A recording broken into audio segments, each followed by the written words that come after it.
আপনি কি করতেছেন? ও মাই গড, এত সাহস কোত্থেকে আসলো আপনার? এই আপনার মতো মানুষের জন্য ঠিকমতো এই এলাকায় থাকা যায় না, কারণ আপনারা সুন্দর কোনো জিনিস তো রাখতে দিবেন না, সবকিছু নষ্ট করবেন। আপনাকে পুলিশে দেওয়া উচিত।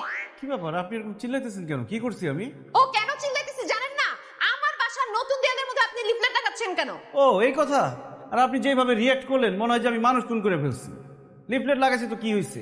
এখানে কোথাও লেখা আছে যে লিফলেট লাগানো নিষেধ? আপনি কি মূর্খ? পড়ালেখা জানেন না? দেখেন না কি লেখা, দেয়ালে পোস্টার লাগানো নিষেধ। এগুলো পোস্টার না তো, এগুলো লিফলেট। আর দেখেন লিফলেটে কি লেখা আছে, বাসায় গিয়ে পড়ানো হয়। আমি যদি মূর্খ হইতাম তাহলে কি বাসায় গিয়ে পড়াইতে পারতাম? আপনার কমন সেন্স নাই? মূর্খ আপনি। এই, কাকে মূর্খ বলতেছেন? আপনি জানেন আমি কে? জানি আপনি এই ওয়ালের মালিক, আপনার আচরণ দেখে সেটা বোঝা যায়। ওয়ালটাকে বাইরে না রেখে আপনার উচিত বাসার ভিতরে নিয়ে আলমারিতে সাজায় রাখা, তারপর বাসায় বসে বসে দেখবেন। ওয়াল থাকলে মানুষ লিফলেট পোস্টার এগুলো লাগাবেই। আসছে ফেসবুকের ওয়াল দেখেন না, ওয়াল তো লেখালেখির জন্য, সবাই তো সেখানে লেখালেখি করে। লাগাইলাম না আপনার এখানে লিফলেট, তাতে কি হয়েছে? শহরে কি ওয়ালের অভাব আছে? আমার লিফলেট যদি একটা গায়েব হয় আমি কিন্তু ওয়াল গায়েব করে দিব।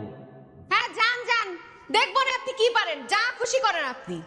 বাসায় গিয়ে পড়ানো হয়, এদের থাপ্পড়